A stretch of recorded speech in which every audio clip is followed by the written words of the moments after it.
할렐루야. 하나님의 놀라운 은혜와 사랑하심이 오늘도 예배 참석한 여러분의 가정 가운데 삶 가운데 충만해 있기를 주님을 축복합니다.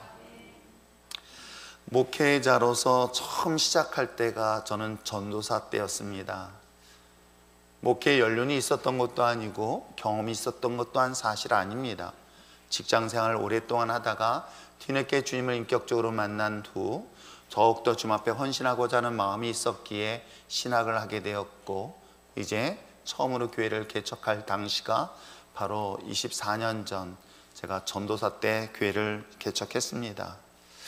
지난 시간 돌아보면 그 모든 것 또한 하나님의 은혜임을 고백할 수밖에 없겠죠. 그럼에도 불구하고 목회자의 한 사람으로서 마음속에 다가오는 큰 무거운 짐이 있습니다.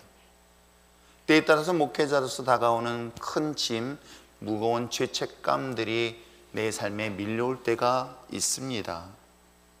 그것은 다른 것이 아니라 하나님의 신실한 믿음의 자녀들이 예측할 수 없는 어려움을 만날 때, 고통 속에 신음하고 있을 때, 때에 따라서는 육신의 질병으로 인하여 아픔을 경험하고 있을 때, 목회자로서, 목회자의 한 사람으로서 하나님의 그 소중한 영혼을 지키지 못함에 대한 그런 죄책감 내지는 그 무거움이 내 삶을 전체에 짓누를 때가 사실은 상당히 많이 있습니다.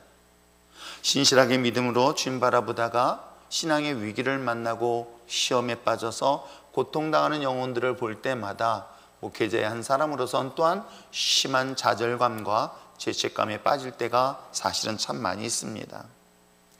그러면서 오는 신앙의 딜레마라는 것이 있습니다. 왜? 하나님은 정작 우리의 도움이 필요할 때, 하나님은 정작 우리가 하나님 앞에 간구하며 기도할 그 순간에는 하나님은 왜 침묵하시는가? 고통 속에 신음하고 있고 슬퍼하고 있으며 좌절하고 있어 반드시 그 순간 하나님의 도움이 필요한 그 순간에 왜 하나님은 침묵으로 일관하며 그냥 내버려 두실까? 라는 그런 삶의 무거운 질문 앞에 딜레마에 빠질 때가 사실 상당히 많이 있습니다. 왜 하나님께서는 하나님의 자녀를 사랑하신다 하면서 지켜주시지 않고 있을까? 하나님은 하나님의 자녀가 우리 삶 속에선 산성이고 반석이시며, 또한 하나님께서 눈동자같이 우리를 지키신다 하는데 왜, 무엇 때문에 하나님의 자녀가 고통 속에 신음하고 있을 때 지켜주시지 아니하시고 보호하시지 아니하신 채 그냥 내버려 둘까? 이러한 질문을 사실 20여 년 동안 계속 해오고 있는 것 또한 사실이기도 합니다. 오히려 하나님을 믿지 아니한 저 불의한 자들이 형통하게 더 잘 사는 모습을 보면 과연 하나님의 말씀하시는 정의, 하나님의 말씀하시는 공의는 이 땅 가운데 과연 있을까? 신학 과목 중에서 신정론이라는 것이 있습니다.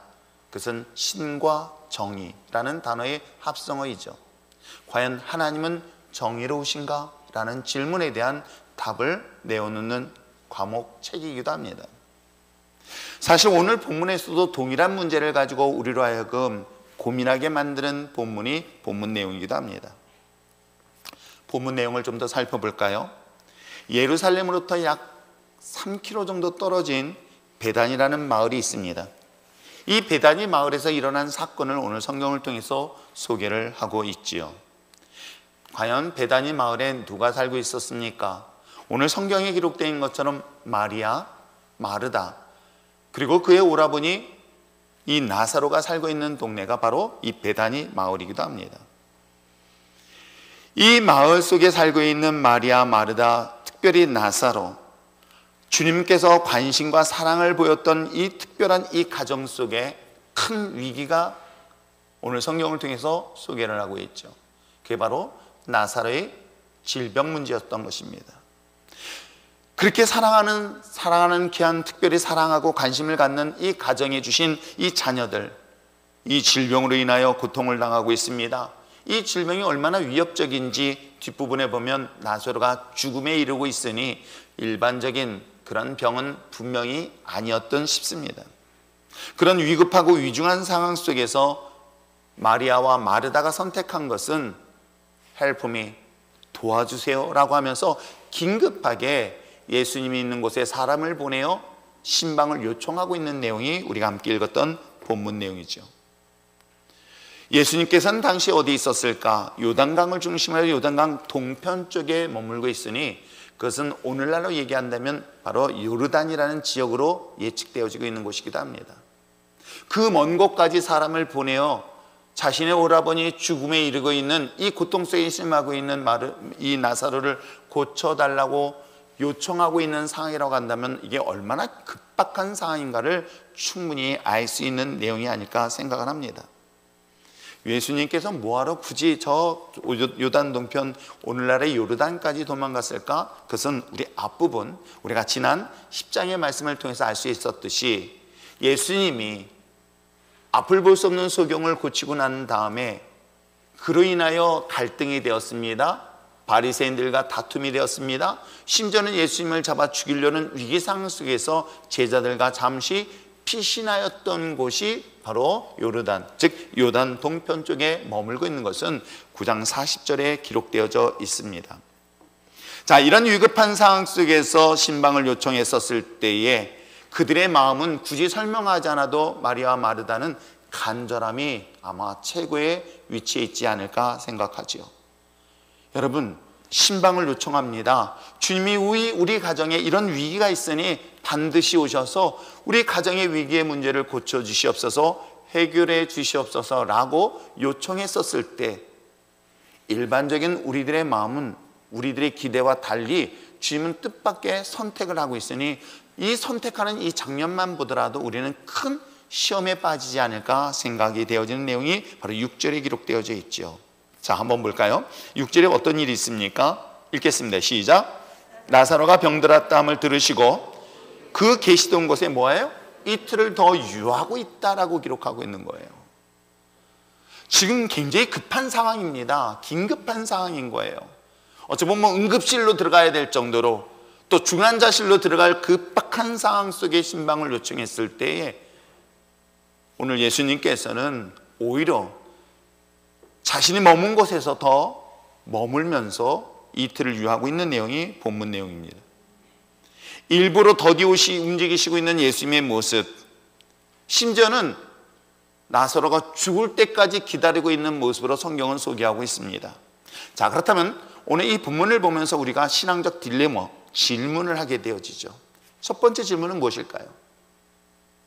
왜 하나님이 그렇게 사랑한다고 하면서 왜 그렇게 하나님께서 우리를 사랑하시며 아끼며 관심 갖는 하나님의 자녀들에게서 왜 이런 고난의 문제, 고통의 문제, 죽음의 문제가 삶에서 다가오고 있을까? 최소한 예수님을 믿는 하나님의 자녀라고 한다면 우리는 이런 확신을 가지고 이 자리에 섰을 것입니다. 코로나로부터 우리를 지켜주실 거야. 하나님의 자녀라고 한다면 하나님께서 우리를 보호하셔서 세상의 큰 모든 환난과 고난으로부터 우리를 보호하실 것이야 라는 그런 작은 소망과 믿음을 가지고 우리는 주님을 바라보며 신앙생활하고 있는 것 또한 사실이기도 합니다. 그런데 오늘 성경의 본문엔 가장 중요한 질문, 나사로, 그렇게 사랑한다는 그 나사로, 왜 하나님께서는 그에게 병을 허락하셨고 죽음에 이르는 상황까지 치닫게 되었을까? 라는 질문을 하게 되어지죠. 또 하나의 질문을 볼 수 있는 건 뭘까요? 너무나 우리를 잘 아시고 있는 주님, 우리의 생각, 그리고 심지어는 우리의 모든 환경과 상황을 다 아신다는 그 주님, 그렇다면 최소한 이런 질병의 문제로부터 보호하지 못한다면 최소한 질병의 문제, 어려움의 문제를 만났을 때는 주님께서 즉각 오셔서 응답하시고 해결해 주실 것에 대한 소망과 믿음을 가지고 있는 우리들에게 뜻밖의 주님께서 왜 더디오시며 또한 죽을 때까지 내버려 두고 있을까라는 질문을 던지게 됩니다. 아마 그것은 2000년 전 이 베다니에서 일어난 사건으로만 아닌 오늘 우리들의 신앙생활 속에서도 동일한 문제에 고민에 빠질 때가 수없이 보게 되어지고 경험하게 되어집니다. 하나님을 신실하게 믿는 하나님의 자녀에게 있어서 왜 고난의 문제가 오며 그 고난의 문제를 왜 하나님께서는 그디 더디 응답하실까라는 이 두 가지 질문은 끊임없이 신앙생활하는 우리들에게 있어서 이것이 정답이다라고 얻는 그런 확실한 것들을 얻지 못하면서 신앙생활할 때가 사실은 상당히 많이 있습니다. 그럼에도 불구하고 저는 오늘 이 본문을 통해서 두 가지 중요한 사실을 보게 되어집니다. 이 사실은 어찌 보면 우리가 오늘날 신앙생활하면서 수많은 다양한 어려움의 문제를 만났을 때 그 문제를 해결하고 또 해석하고 거기에 따라서 극복할 수 있는 방법에 대한 이야기가 오늘 본문을 통해서 발견할 수 있고 깨닫는 여러분 되어지기를 주님으로 축복합니다. 첫 번째는 무엇일까? 하나님의 자녀일지라도, 하나님의 그렇게 사랑한다 할지라도, 하나님의 자녀일지라도 고난에서 예외될 수 없다. 어려움에서 예외될 수 없다라는 사실을 먼저 여러분이 분명히 기억하시기를 부탁드립니다. 때에 따라서는 하나님의 섭리, 하나님의 뜻, 하나님의 계획에 대해서 인간이 가지고 있는 작은 지식 가지고 설명이 가능하다, 이해가 가능하다라는 것은 저는 합당치 않다라고 저는 생각합니다.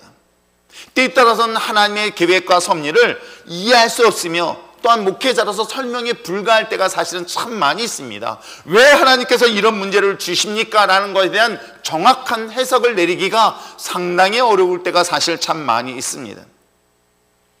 한 가지 그러나 분명한 사실은 하나님이 사랑하는 자녀일지라도, 아무리 하나님이 사랑하는 자녀일지라도 고난의 문제도 또한 경험할 수 있으며 고난의 문제도 만날 수 있다는 사실만큼은 부정할 수 없는 사실인 것이죠.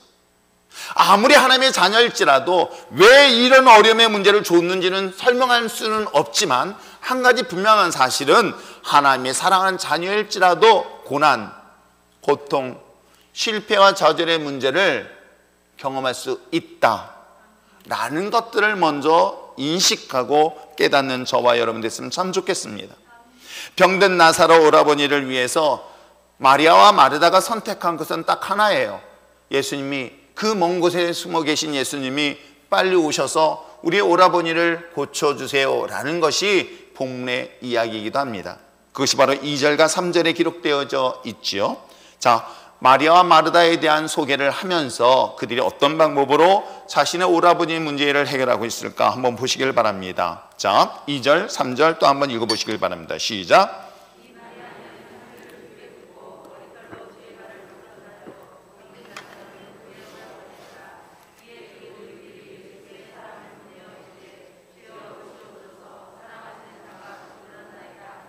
예수님께서 사랑하는 자, 사랑하시는 자 누구예요? 나사로가 병들어 죽어가고 있습니다 라고 하면서 사람을 보내어 신방을 요청하고 있는 내용이기도 합니다. 마리아 마르다는 여인으로서 그 먼 곳까지 달려가기에는 속도도 느리지만 여인의 몸으로는 불가했을 수도 있습니다. 그러기에 믿을 만한 사람, 좀 더 빨리 다닐 수 있는 그러한 사람을 분명히 보냈을 것입니다. 그러면서 오늘 성경에 기록되어 있는 것처럼 마리아 마르다가 이런 이야기를 하지요. 주여 보시옵소서, 사랑하시는 자가, 당신이 사랑하시는 자가 지금 병들었습니다 라고 구하고 간구하는 내용으로 출발을 하고 있습니다. 주님께서 특별히 사랑하시는 자,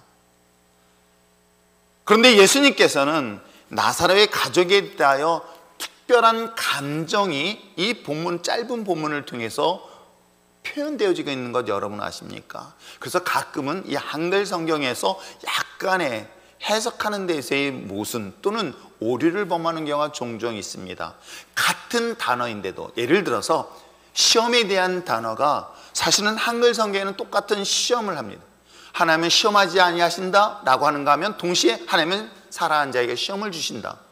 그럼 똑같은 시험인데 누군 주고 누구는 안 준가? 여기에는 단어의 차이가 있습니다. 정확한 해석으로 본다면 temptation, 하나는 testing. 즉 하나는 시험, 하나는 유혹. 이 단어가 다릅니다. 마찬가지예요. 오늘 성경 속에 기록되어 있는 것처럼 마리아 마르다가 당신이 사랑하는 나사로가 병들었습니다라고 했을 때 그 사랑이라는 단어와 그 다음에 그 다음 절을 한번 읽어보실까요? 뭐라고 얘기하고 있습니까? 오늘 성경 속에 기록되어져 있는 것처럼 5절 말씀 한번 보시길 바랍니다. 예수께서 본래 마르다와 그 동생과 나사로를 사랑하신다. 이 사랑이라는 단어가 두 개가 나와요. 즉 3절에서 사랑하는 자, 즉 마리아 마르다가 당신이 사랑하는 나사로라는 그 사랑이라는 단어와 예수님께서 말씀하시고 있는 사랑하는 그들에 대한 이 사랑이라는 단어가 사실은 한글 성경에는 동일하게 되어 있지만 헬라어 성경 원어에는 다릅니다. 어떻게 다른지 아십니까? 앞부분에, 즉 마리아 마르다가 당신이 사랑하는 이 사랑이라는 단어는 필레오라는 단어를 사용하고 있어요. 이 필레오라는 단어는 어떤 뜻이냐면 마치 우정과 같은 관계 속에서 이루어지고 있는 사랑의 관계를 말하고 있어요. 아니 어찌 보면 제가 여러분을 사랑한다 한다 하더라도 그 사랑에는 약간의 필레오적인 그런 관점의 사랑으로 이해하시면 좋을 것 같아요. 그런데 예수님께서 이 아래 5절에 기록되어 있는 사랑이라는 단어는 필레오라는 단어를 사용하지 않습니다. 이 본문은 아가페라는 단어를 사용하고 있어요. 마치 요한복음에서 21장에서 예수님의 제자인 베드로에게 질문합니다. 너가 나를 사랑하냐라고 아가페적인 질문을 했었을 때 나는 필레오적인 사랑을 합니다라고 베드로가 고백했던 것과 동일한 관점에서 이 단어가 사용되어지고 있어요. 그렇다면 필레오적으로 당신이 사랑하는 사람 나사로라는 이 필레오라는 사람과 예수님이 아가페적으로 사랑한다는 이 사랑의 단어는 사실은 이거는 비교할 수 없을 정도로 엄청나게 차이가 있다는 것으로 출발하고 있는 내용인 거예요. 그냥 스승이 제자를 사랑하는 정도가 아니라 자신의 생명까지도 다 내어놓을 정도로 사랑했던 이 아가페적인 사랑이 누구에게 있습니까? 예수님에게 있는 거예요. 누구에게? 바로 나사로에게 있다고 성경은 기록하고 있는 것이에요. 그러면서 우리는 고민하게 되는 거예요. 아니 아가페적으로 사랑하는 그 자녀에게, 이렇게 헌신적으로 사랑하는 그 자녀에게 왜 이런 고난의 문제, 죽음에 이르는 질병의 문제를 허락하셨습니까? 라는 질문을 던지게 되어지는 거예요. 예수님의 특별한 관심, 특별한 사랑으로 대상이었던 이 나사로의 질병, 이 고난의 문제. 그러나 여러분, 우리가 신앙생활을 생활하면서 분명히 기억하셔야 될 것이 하나 있습니다. 주님께서 우리를 그와 같이 아가페적으로 사랑한다 하더라도 그렇다고 해서 우리 인생에 다가오는 수많은 고난의 문제, 질병의 문제, 어려움의 문제로부터 면제되지는 않는다. 이것이 어찌 보면 우리 성숙한 그리스도인이 가져야 될 신앙의 자세이기도 합니다. 이것을 조금 더 이해를 돕기 위한다면 때에 따라서는 요즘은 사랑의 매라고 함부로 때렸다간 큰일 나는 시대를 살고 있지만 그럼에도 불구하고 여전히 사랑하는 관심에서 대상이 되어서 자녀가 바른지 못한 길로 갔었을 때는 책망도 하고 훈계도 하고 또 잔소리도 하고 하는 그런 일련의 모든 과정들을 한번 잘 생각해 보세요. 사랑하기 때문에 때에 따라서는 그를 위하여 때에 따라서 어려움을 줄 수 있는 것. 그렇기 때문에 여러분, 이 주님께서 이 정도로, 즉 아가페적으로 사랑한다 할지라도 분명한 사실은 고난의 문제까지도 면제하지 않는다는 것을 먼저 신앙인으로서 인식하고 인정하고 받아들일 수 있는 저와 여러분 됐으면 참 좋겠습니다. 왜 그러냐면 신앙생활이라는 것은요, 우리가 이해되어서 받아들이는 것에 뛰어넘는 역사들을 보게 되어집니다. 신앙이라는 것은요, 믿음이라는 것은 내가 이해되어지고 있는 범위를 뛰어넘는 하나님의 역사를 믿을 때 기적의 역사가 일어나는 것 여러분 아세요? 여러분, 하나님에 대한 믿음의 신앙은 자기가 생각하고 있는 바운더리 안에서 본다면 역사가 일어나지 않습니다. 자기가 생각하고 기준으로 삼는 것 범위 안에서 하나님을 바라보고 있다고 한다면 역사는 일어나지 않아요. 물고기 2마리, 보리떡이 5개의 역사도 그리겠습니다. 그것이 자기의 이성적 판단으로 본다면 어찌 그곳에서 기적의 역사가 일어날 수 있을까요? 소경된 자가 눈을 뜰 수 있는 것 또한 이건 이성적 판단으로 불가능한 사건인 거예요. 그래서 하나님의 역사는 우리가 이해되어지는 범위를 벗어난 하나님의 역사하심을 기대하는 것, 믿음으로 바라보는 것. 즉 오늘 우리들이 하나님의 자녀들이 하나님의 자녀 속에서도 그 고난의 문제는 면제될 수 없는 것은, 그것은 비록 우리 머릿속에 이해가 되지 않나 할지라도 그 자체를 그냥 받아들일 수 있는 그런 믿음의 자녀가 되어지길 부탁드립니다. 왜? 이것이 문제를 해결할 수 있는 중요한 키포인트가 되기 때문에 그런 거예요. 하나님의 특별한 이 관심과 사랑의 대상이었던 그에게 오늘 성경은 요한복음 16장에서 이와 같이 말씀하시고 있는데, 요한복음 16장 33절의 말씀에 보니 이렇게 기록되어져 있습니다. 이것이 너에게 이른 것은 너희로 내 안에서 무엇을? 평안을 누리게 하려 함이라. 세상에서는 너희가 고난을 당하고 환난을 당할 것이라. 그러나 담대하라. 내가 세상을 이겼다라고 얘기하고 있는 거예요. 하나님의 자녀라고 해서 세상 속에 고난이 없는 것은 아닙니다. 하나님의 자녀라고 해서 환난이 없는 것은 아닙니다. 그러나 분명한 사실은 평안하라. 너희들 비록 고난 속에 있을지라도 주님은 이미 승리하셨다. 지금 비록 내가 죽음의 고통 속에 있을지라도 그럼에도 불구하고 하나님은 반드시 삶 속에 승리하였다는 이 사실을 내가 현실이 아닌 미래의 눈으로 바라보며 나갈 수 있는 저와 여러분 되시길 주님으로 부탁드립니다. 그러기에 저는 이 말씀을 묵상하면서 야고보의 말씀을 기억하는 거예요. 믿는 자에게 주시는 이 고난은 나로 하여금 인내를 하게 합니다. 그 인내는 나를 온전케 한다는 거예요. 그 온전케, 퍼펙트라는 단어는 우리가 성숙하게 만들어준다는 거예요. 내가 성장함으로 인하여 성숙한 그리스도인이 되게 만들기 위하여 고난은 나를 인내하게 만드는 중요한 요소라는 것을 결단코 잊지 않기를 부탁드립니다. 이것이 믿는 사람과 믿지 않는 사람이 고난의 문제를 부딪혔을 때 해석하는 방법이 이와 같이 다른 거예요. 세상 사람들은, 내가 교회 공동체 안에 있으면서도 불구하고 세상 사람처럼 생각하는 사람들은 고난의 문제를 만나면 왜 하나님 내게 고난을 주셨습니까? 라고 이 문제를 보지만, 진정한 그리스도인이라고 한다면 이 고난의 문제를 통해서 인내를 하게 되어지며, 인내를 통하여 내가 성숙한 그리스도인으로 성장하는 중요한 도구가 되어주고 있다는 것을 긍정의 눈, 믿음의 눈으로 바라보며 나갈 수 있는 저와 여러분 되시길 다시 한번 부탁드립니다. 그러므로 그리스도인이 받는 시험, 고난의 문제는 성숙한 그리스도인으로서 조금도 부족함이 없게 하시는 하나님의 놀라운 선물이고 축복이고 역사인 줄 믿습니다. 하나님이 이런 고난 없는 역사는 하나님의 놀라운 역사가 일어날 수 없다는 것 또한 믿으시길 부탁드립니다. 하나님의 특별한 관심이, 사랑의 대상이 있다는 것만으로도 때에 따라서는 고난을 만날 때 원망과 불평하기보다는 오히려 하나님의 역사를 믿음의 눈으로 바라보며 감사와 기대하는 마음을 가지고 문제를 바라볼 수 있는 저와 여러분 되시길 다시 한번 부탁드립니다. 자, 고난의 문제에 있어서는 그리스도인일지라도 예외가 될 수 없다는 것, 이것에 대한 것을 이야기한다면, 두 번째, 아가페적으로 사랑했던 나사로에게 더디에 오시고 늦게 오신 이유는 무엇 때문일까? 이것을 다른 형태로 질문을 던진다면, 왜 하나님 내 인생에 이런 어려움의 문제가 있는데 왜 기도의 응답이 이렇게 더디됩니까? 라고 우리는 신앙적 질문에 빠질 때가 있습니다.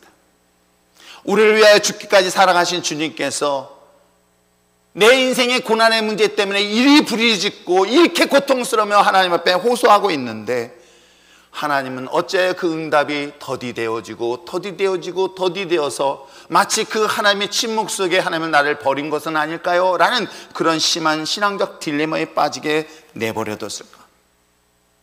누군가가 저에게 그런 질문을 던진다면 전 이렇게 대답할 수밖에 없습니다. I don't know. 저는 모릅니다. 왜 하나님께서 당신의 그 기도 소리를 주님은 침묵으로 일관하는지 저는 알 수 없습니다. 그러나 한 가지 분명한 사실을 오늘 성경은 우리에게 이야기를 하고 있습니다. 비록 대답은, 하나님의 응답은 더디되지만, 그러나 더디된 것만큼 하나님의 놀라운 계획이 오늘 성경을 통해서 소개를 하고 있는데, 바로 오늘 성경의 말씀을 잘 묵상하시면 특별한 이야기를 하고 있습니다. 어떤 말씀일까요? 오늘 성경 말씀에 보니까 4절에 그런 이야기를 하고 있지요. 자, 4절 말씀을 또 한번 읽어보시길 바랍니다. 시작. 예수께서 들으시고 이르시되 이 병은 죽을 병이 아니라 누구를 위한? 하나님의 영광을 위하며 하나님의 아들이 이로 말미암아 영광을 받게 하심이라고 이야기하고 있는 거예요. 저는 왜 하나님께서 더디 응답하시는지는 해석해 드릴 수는 없지만, 한 가지 분명한 사실은 주님께서 더디 가셔서 병으로 아닌 이젠 죽음까지 이르렀던 나사로에게 이와 같이 늦게 응답하신 이유는 한 가지 분명한 사실, 이를 통하여 하나님의 영광을 나타낼 것이고 이 사건을 통해서 예수님이 하나님의 아들이심을 증거로 나타날 것이다 라고 이야기한다면, 이걸 한번 이 본문을 우리 삶에서 적용해 보시기를 바랍니다. 오늘 내게 당하는 이 고난의 문제는, 이 고난의 문제를 통하여 하나님의 살아계심을 믿지 않는 자들의 증거로 삼게 할 것이다, 이렇게 문제를 해석할 수 있는 저와 여러분 됐으면 참 좋겠습니다. 고난 뒤에, 고통 속에, 환난 뒤에 하나님의 영광이 여러분 삶 속에 나타날 것이다, 이와 같은 사실을 이야기하고 있습니다.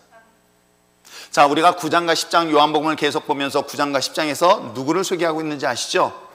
안식일 날 태어나면서부터 앞을 볼 수 없는 소경에 대한 맹인에 대한 이야기를 성경은 시작했습니다. 안식일 날 그 볼 수 없는 소경을 보면서 제자들이 질문하죠. 이 사람은 누구의 잘못 때문에, 누구의 죄 때문에 이와 같이 태어나면서 죄를 짓고 앞을 볼 수 없습니까?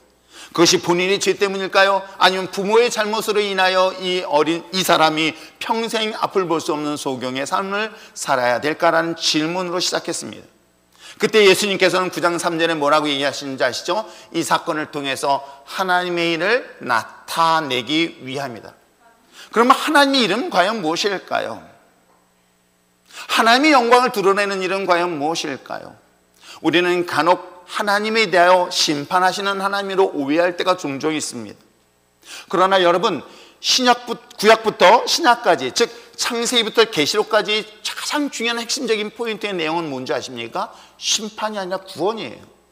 끊임없이 난 널 구원할 거야. 구원하는데 내가 너를 심판할 것이라는 경고의 메시지를 끊임없이 이야기를 하고 있어요.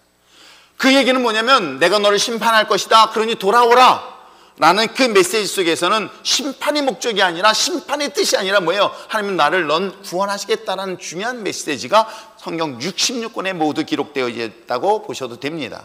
그래서 맹인된 자, 이 맹인된 자는 누구의 죄 문제가 아니라 이 눈을 떠서 구원하시는 것이 하나님의 일이다라고 기록하고 있고, 또는 오늘 우리가 함께 읽었던 11장에서도 마찬가지로 나사로의 이 죽음의 문제 또한 하나님의 영광이라는 것은 무엇입니까? 바로 구원자 되신 하나님에 대한 이야기를 성경 속에 기록하고 있는 것입니다.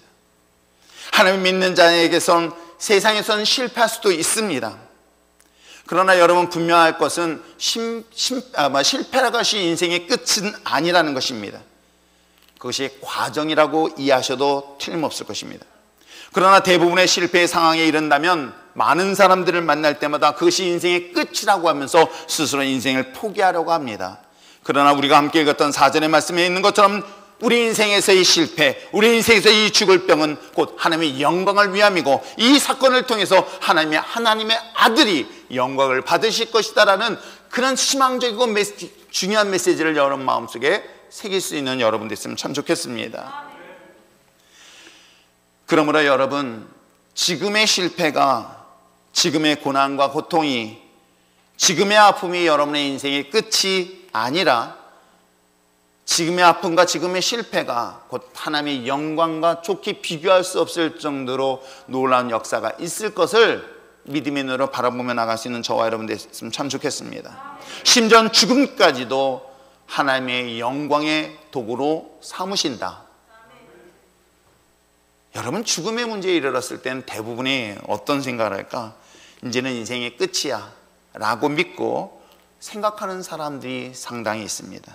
그러나 하나님의 거룩한 나라의 시작은 머리로는 이해할 수 없지만 이것 또한 부활의 놀라운 기적을 기다리고 있다는 것 또한 우리가 믿음의 눈으로 바라보며 나갈 수 있는 여러분 됐으면 참 좋겠습니다. 지금의 실패가, 지금의 고통과 지금의 낙심이 여러분 삶 속에서의 좌절과 분노로 여러분의 삶을 지배하려 하지 말고, 그로 인하여 스스로 걸려 넘어지지 말고 하나님의 영광과 하나님의 능력이 나타날 것을 믿음의 눈으로 바라보며 선포하며 나갈 수 있는 저와 여러분 되어지기를 부탁드립니다. 그래서 9절과 10절의 말씀을 그렇게 이해하고 있죠. 자, 9절 10절 읽겠습니다. 시작. 예수께서 대답하시되 낮이 12시간이 아니냐? 사람이 낮에 다니면 이 세상의 빛을 봄으로 실족하지 아니하고 밤에 다니면 빛이 그 사람 안에 없는 거로. 그러므로 사랑하는 성도 여러분, 하나님의 영광의 거룩한 빛 안에 거할 수 있는 여러분 됐으면 참 좋겠습니다. 자, 두 가지 질문에 대한 것에 대하여 이 모든 것이 정답이다 또 말할 수 없는 것도 분명히 있습니다. 그러나 오늘 이 본문의 사건을 통해서 왜 하나님의 자녀에게 이런 고난이 있습니까? 라고 하기에 대한 첫 번째 것은 하나님의 자녀일지라도 고난은 경험할 수 있다. 고난은 예외가 될 수 없다. 다만 이 고난은 믿지 않는 사람과 믿는 사람의 차이 속에서 볼 수 있는 것은 이 고난은 우리로 하여금 인내하게 하고 그 인내로 하여금 우리를 온전하게 성숙한 그리스도인이 되기 위해서 부족함이 없게 하시기 위한 하나님의 뜻이다. 또 하나, 하나님은 왜 응답이 더디될까? 이것은 하나님의 영광을 드러낼 것이다 라는 사실을 오늘 본문을 통해서 해석한다면 때에 따라서는 여러분의 뜻 안에서 더디되시는 하나님의 응답 앞에서 실망과 좌절보다는 오히려 하나님의 크신 영광을 믿음의 눈으로 바라보며 나갈 수 있는 저와 여러분 됐으면 참 좋겠습니다. 그러면서 이 말씀을 묵상하면서 그러면 우리는 어떻게 이 말씀을 가지고 삶을 살아야 될 것인가? 그래서 오늘 여러분 주보에는 PPS라고 써있지만 3P라는 단어를 제가 한번 생각해 봤어요. 사랑하는 하나님의 자녀인 우리에게 있어서의 죽음에 이르는 병은 분명 우리로 하여금 두려움을 가져다 주는 것 또한 사실이기도 합니다. 죽음이란 그 병이 나의 숨을 쉴 수 없을 정도로 목을 조우는 그런 역할을 할 수 있을 것입니다. 그럴 때, 그런 위기 상황과 어려움을 만날 때 여러분 꼭 기억하시길 바랍니다. 먼저 주님 앞에 구하십시오. 오늘 성경의 본문에 기록된 것처럼 사랑하는 오라버니의 위기 상황 속에 마리아와 마르다가 선택한 것은 주님 앞에 사람을 보내어 구하였다라고 기록하는 것으로 출발합니다. 그것을 pray, 기도하는 자리에 나올 수 있는 여러분 됐으면 참 좋겠습니다. 이 모든 것을 아시는 주님께서 이미 모든 것을 해결하실 것을 알고 기다리고 있는 주님, 그러므로 사랑하는 성도 여러분, 여러분이 필요한 것들을 주님 앞에 나와 간구하며 기도하는 여러분 됐으면 참 좋겠습니다. 저는 그것을 특별히 작정하며 기도하는 것도 좋은 방법 중에 하나가 아닐까? 세일의 기간 동안에 특별 새벽 기도를 통해서 또 뿐만 아니라 여러분의 특별한 기도 제목이 있다면 그 날짜를 정해서 기도해 봄직도 좋은 방법 중에 하나가 아닐까 생각해 보지요. 40일을 작정한다던가 아니면 1년을 작정한다던가 특별하게 날짜를 정하고 시간을 정해서 하나님 앞에 간구하며 기도하는 것, 그것이 혼자 힘들다면 두세 사람이 모인 곳에 주님이 함께 한다 했으니 함께 기도의 자리로 모일 수 있는 여러분 됐으면 참 좋겠습니다. 이것이 문제를 해결할 수 있는 첫 번째 방법이에요. 그리고 뜻을 알 수 있는 첫 번째 방법입니다. 플레이, 기도하십시오. 주님 앞에 간구하십시오. 두 번째 볼 수 있는 것은 무엇일까요? 저는 말씀을 묵상하면서 그는 waiting, 기다리라는 거예요. 하나님의 응답이 더디 올 수 있습니다. 그때 내가 포기하지 말고 기다리라는 거예요. 기다리면서 뭐 하는 거예요? 저는 그것이 인내하는 시간, patience. 내 인생에서 내가 인내할 수 있는 이 patience라는 단어를 기억하면서 그래, 하나님, 내가 하나님의 뜻을 응답될 때까지 기다리면서 인내해야 되겠다. 참고 기다리겠다 라며 나갈 수 있는 여러분 됐으면 참 좋겠습니다. 가끔은 기도에 대한 응답에 대한 공부를 하거나 강의를 할 때 이런 이야기를 합니다. 또는 책에서도 그런 얘기를 봐요. 하나님의 응답은 세 가지가 있다. Yes, No, Wait. 그러나 저는 한 가지 확실한 것이 하나 있어요. only 단어는 하나예요. 왜요? Yes. 여러분 분명히 들으시기 바랍니다. 하나님의 응답은 Yes다. 결단권 노가 없습니다. 이 사실은 분명히 믿으시기 바랍니다. 그럴 땐 저한테 항의하시는 분들이 계세요. 응답 안 하시는데요? 라고 하면서 주님이 노할 때가 있다고요? 아니에요. 하나님은요 예스라 하지만 다만 내가 원하는 것보다 더 좋은 걸 주신다. 이것은 성경의 원리예요. 사랑하는 자에게 우리에게 말씀하십니다. 너희가 내 안에 구하고 내 말이 너 안에 있으면 너 무엇이든지 원하는 대로 구하라. 무엇이든지 원하는 대로 구하라는 거예요. 그러면 하나님은 응답하시겠다 약속하신 거예요. 다만 하나님이 내가 원하는 것은 이거지만 왜 다른 것을 주십니까? 더 좋은 것을 주신다는 거예요. 뱀을 달라 할 때 뱀을 주는 부모가 과연 어디 있으며 떡을 달라 할 때 돌을 주는 부모가 과연 어디 있습니까? 생선을 달라는 자에게 생선보다 더 좋은 것을 주시는 분, 떡보다 더 좋은 것을 주시는 분이 세상의 부모인데 하물며 자신의 생명인 예수 그리스도를 이 땅 가운데 주시면서까지 아끼지 아니하시고 주셨던 그 주님의 사랑이라면 어떨까요? 우리에게 더 좋은 것을 주시는 분이시다. 그래서 저는 하나님 앞에 기도할 때 절대로 no 하지 않으신다. 대신 분명한 사실은 하나님 예스 하시는 동안에 우리에게 필요한 것이 있어요. 이걸 받을 수 있는 준비가 되어 있는가? 그건 웨이팅 하는 거예요. 한 가지 나는 잊어버려요. 내가 기도했고 내가 잊어버려도 하나님은 절대로 기억하고 절대로 잊지 아니하시고 기억하시고 응답하신다. 나는 이 물을 달라 그랬어요. 그랬더니 주님께서 나한테 쓰디쓴 보약을 주시네. 그랬더니 내가 얘기하는 거, 하나님 왜 하나님은 응답하시지 않습니까? 그랬더니 주님 뭐라고 하신지 아십니까? 너에게 필요한 건 물보다도 너에게 필요한 보약이다 라고 하나님은 내게 응답하신다는 거예요. 그래서 여러분 먼저 기억하세요. 하나님은 반드시 나의 기도를 다 들어주신다. 그래서 웨이팅 하면서 이것을 웨이팅, 즉 하나님의 말씀에 응답될 때까지 나는 patience, 인내하십시오. 그 인내는 여러분을 성숙하게 만들고 그 성숙함은 우리를 온전하게 만들어서 어떻게 해요?